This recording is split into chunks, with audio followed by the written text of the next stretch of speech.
Hey friends, welcome back. My name is Jason and here are the top 5 survival habits.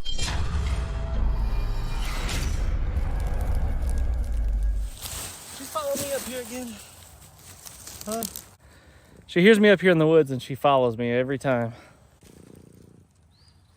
Let's say you didn't have Bush Kitty here to keep you warm while you're camping out. Let's say you did need some sort of external heat source to keep you warm. Fire, watch the tail cap. Fire is going to be a really important habit to practice all the time. You need to be able to start fires in all conditions, regardless. Now, that may mean for you that you need to carry additional supplies such as tinder, road flares, whatever it is. As long as you're well equipped, you should be able to start a fire. But I believe personally, it's my personal opinion that you should be able to start a fire in really terrible conditions with very minimal gear. One of the things that I like to tote around with me is just a small little fire kit that I can keep in my hat. And inside of my hat here, I keep some of just the basics essentials, is what I would consider the essentials. And I keep it on a lanyard. So what I've got here is a small little flashlight, a small little ceramic blade, a ferro rod, and a emergency signaling whistle. So with these things right here, I can take care of a lot of my problems that I might encounter in a little bit more remote or wild place. The flashlight here, super handy, not only for just seeing your way around in the dark, collecting resources if you need to in low light situations, or even in urban situations. Having a flashlight, man, that's a big deal. Or even not even survival purposes, but just having a flashlight just for convenience sometimes is really handy. A small little ferro rod like this and a small little striker, which is also a ceramic cutting blade. Really nice to have as a backup to the backup to the backup. I'm always going to have a lighter in my pocket, and I'm going to have additional ways to start fires such as tinder and stuff like that in my pack. But having something like this as an emergency backup, if I've got nothing else on me, I forgot all my stuff, I lost all my stuff, whatever it is, I've got this emergency backup fire starter right here that's going to be really handy. But this is pretty much useless without some sort of tinder. And let's say that I don't have any tinder and I can't find any tinder in my immediate area. Maybe I'm a little bit injured and it's difficult for me to get around and find these resources. That's why I think it's also important to carry some sort of tinder like this Wazoo card in my wallet. It doesn't have to be this, it could be really anything. Vaseline and cotton balls, I love. Really like Vaseline and cotton balls, works great, super inexpensive to make, but it's kind of messy. You gotta keep it in a Ziploc bag or some other way to keep the Vaseline from getting all over you. So I like this card a lot. You scrape off a little bit of shavings. Well, I'll just show you.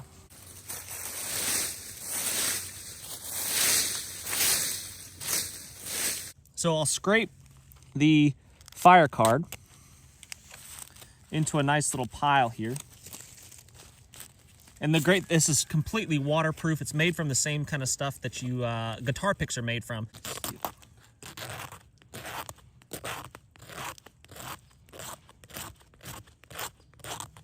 And if it stays attached to my card, even better, but not necessary. And then I'll take my tiny little ferro rod right there and my striker. Just like that. And that gives me an awesome fire starter.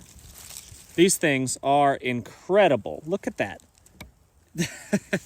That will get your kindling that you've collected going pretty easily, even in really wet conditions. That is a super hot, intense flame that will help dry out any kindling that you can find, and you should be able to get a fire going with that. If you can't get a fire going with that right there, that means that you failed to prepare your fire lay properly. But you need to practice, even with a tool such as that.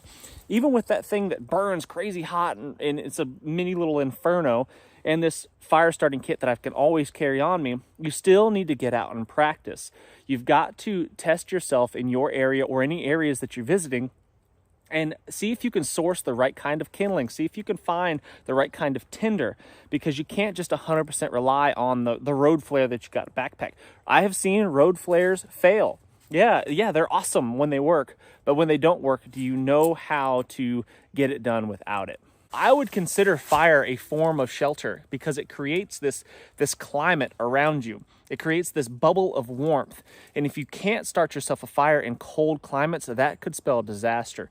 Fire, probably number one on my list. Did you do this? Looks like a J. Did you do it? Confess. Chewed on jawbone here too, probably a deer jawbone. You can see the teeth marks on there. Number 2 survival habit is going to be setting up your shelter. Practice setting up the shelter that you carry with you on a regular basis. And then beyond that, like I said before with fire, don't always plan on having that shelter with you. You need to be able to construct a solid shelter out of the environment. This cat is nonstop. You need to be able to construct a solid shelter out of the environment. Can you make something that's fairly water resistant in the wild with the resources around you? Here, in this area, it sucks. You're looking at a debris bed, some pine boughs laid on there, some sort of roofing, some sort of thatching, and the waterproofness factor is limited at best. And it's going to take you hours and hours and hours. That's why I always preach that you should carry some sort of shelter with you at all times. My preferred source of minimal shelter is going to be a poncho. And I've practiced setting that up in different terrains, different environments, because it's always going to be different. If you get used to setting it up in this one special, flat, perfect place, and then you get to a place where suddenly now the ground is completely unlevel, you can't find a flat spot. Again, perhaps you're injured and you can't move to an ideal location, and you just got to work with what you got. You could just wear it, which is awesome. That's why I like them. But it's really nice to be able to set up some sort of shelter, get under it, and be able to work a little bit, have your hands free, and have a little bit of space to move around.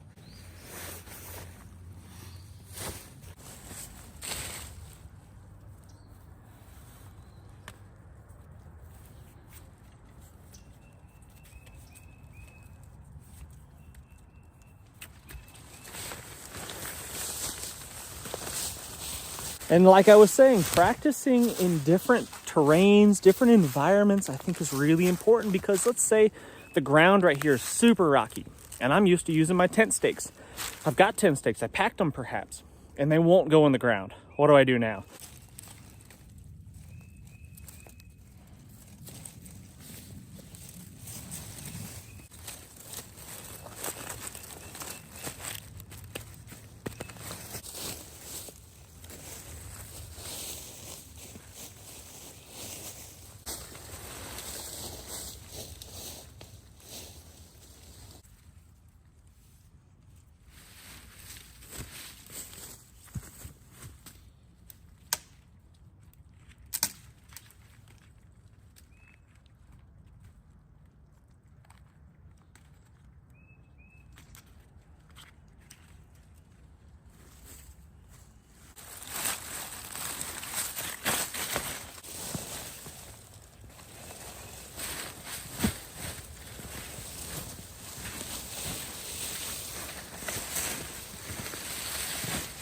So can you quickly and efficiently set up your shelter?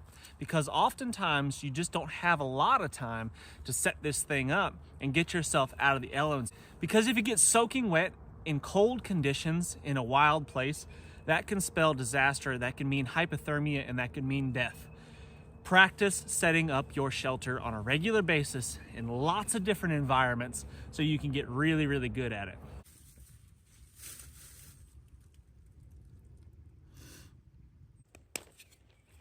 Number 3 on my list, guys, is going to be navigation.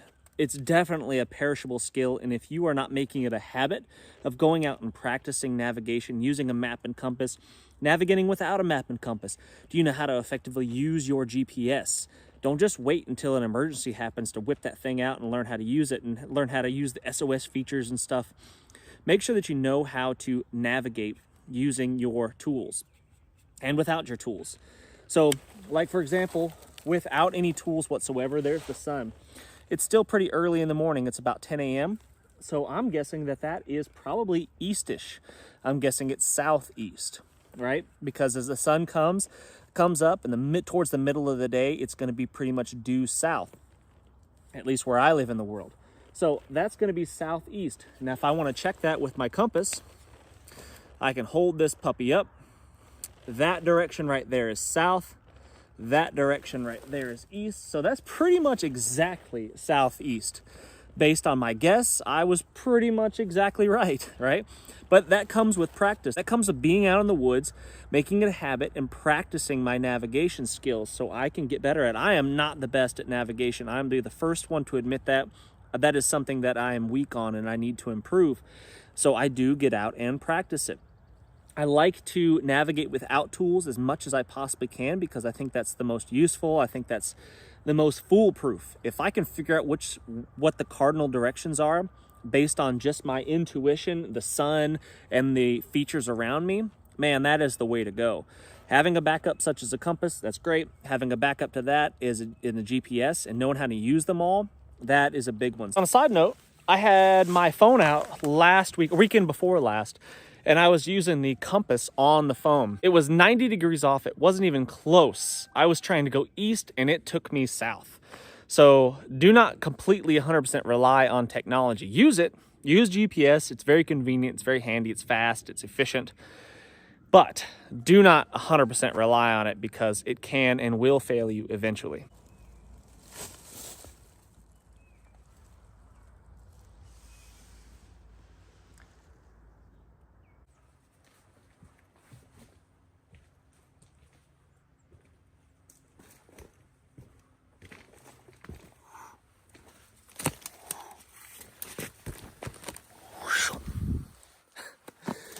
Woodsy mobility is going to be number 4 on my list. Being able to move through a rough environment such as this with hills and holes and logs and rocks and slippery surfaces, uneven terrain, being able to move effectively, safely, efficiently is going to be number 4 on that list. And without making it a habit, getting out and actually doing it, it's not going to happen. And it doesn't just happen. You can't go from being couch potato one day to being Sasquatch roaming through the forest the next. It just doesn't work that way. You've got to make it a habit. You've got to get out and explore the space. Go for hikes, not just on trails, but off trails. Practice these things. Get your body used to moving on these uneven, slippery surfaces. If you don't make this a habit, what's going to happen is you're going to get yourself hurt. You're going to step in some sort of hole. Your body's not going to be fit. You're not going to be ready for it, and you're going to injure yourself. And being injured is what's going to put you in a survival situation in the first place. Last, but definitely not least, is going to be water. You need to make it a habit of getting out and practicing finding and purifying your water sources. In my area, for example, I know where I live, I don't need to carry any water. I don't have to have a canteen full of water necessarily. While it might be convenient, it's not necessary because there's water everywhere. You can't walk more than about a quarter of a mile in any direction really without hitting some sort of water. So for example, right here behind me is a spring. This is where the water comes out of the earth, right there. And I know with just a little bit of work right here, because there's not much of it right now, it's been a little bit drier, I know what I would need to do is I would dig this out a little bit, kind of like that. I would dig this out and I would let it fill.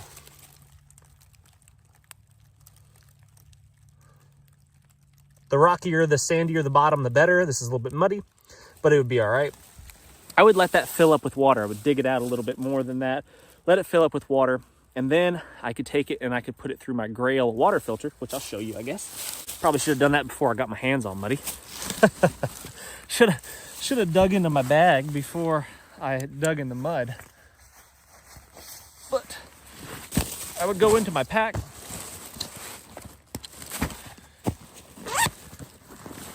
I'd pull out my water filter and I would use this. I would scoop it up. I'd dig that hole deep enough where I could scoop the water out of there, and then I would press this down and I would have 16 ounces of filtered water ready to go. Now I know, because I've made it a habit of practicing these skills, that I could drink this water right here without even running it through here, and I wouldn't get sick. I never have, and I don't anticipate ever getting sick. from drinking water straight from the earth like this. I know what's upstream of here, which is nothing other than birds and deer and stuff. And this is where the water comes out of the ground. It can't really be tainted unless you're, downhill from some sort of landfill or something like that. So know your surroundings, obviously, make good choices, but that only comes with experience. That only comes with exploring areas, and you have to get out and try these things out. Try different water filtration methods. Some people love these, some people hate them. It just depends. So try out lots of different things and figure out what works good for you. And then learning alternative ways to purify water is really great. Obviously, boiling the water is going to get rid of any waterborne pathogens. That's fantastic. But it doesn't do a whole lot for getting rid of chemicals in your water that might be contaminating it. So if you live in more of an urban area, you might have to anticipate these types of things and try out different filters. Have that water tested afterwards to ensure that it actually works, because I've never done this. So for example, I don't know for a fact that this Grail water filter gets out all the nasty stuff that I think that it does. I assume that it does, and I trust that it does, and I've never gotten sick from drinking water after purifying water out of this and then drinking it. But do I really know what's in my water? So I think it's a good idea to probably test it and see what's actually in your water after purifying it with your filtration method. So I think that's cool, but you got to get out. You've got to figure out ways. If you might live in a more arid environment, and you might have to really go far, long distances to be able to find water sources. And then you might have to go to extra lengths to purify that water. You might have to carry additional water. Are you fit enough to carry that water on your back? That's a big one. When I used to live in the deserts of Southern California, you had to carry all of your water, and about 8 pounds a gallon, that gets pretty terrible pretty fast. So all things to be considered, but get out, test yourself, and figure out where your water is and what it takes to make it safe to drink.